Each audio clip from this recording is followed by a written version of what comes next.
আজকে আমাদের সমাজে আল্লাহ সম্পর্কে কত ভুল ধারণা নিয়ে আমরা বসে আছি।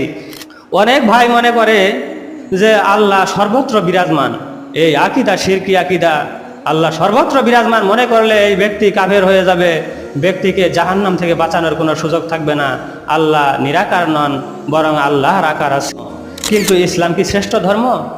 কখনো নয়। ইসলাম হলো একমাত্র ধর্ম, আর অন্য সব ধর্ম বাতিল, ইসলামই হলো হক ধর্ম। আল্লাহ ইসলাম, একমাত্র আল্লাহর মনোনীত দিন হলো ইসলাম, আর বাকি দিন সব বাতিল, সে দিনকে গ্রহণ করা হবে না। আল্লাহ সুবহানাহু ওয়া তাআলা বলেন, আল্লাযীনা ইউমিনুনা বিল গায়ব, যারা ঈমান আনে গায়েবের প্রতি, মানে অদৃশ্যের প্রতি। এখানে ঈমান বিল গায়েবের কথা বলা হয়েছে। ঈমান বিল গায়েব মানে 6টা বিষয়ের প্রতি ঈমান আনতে হবে আমাদেরকে, যেটা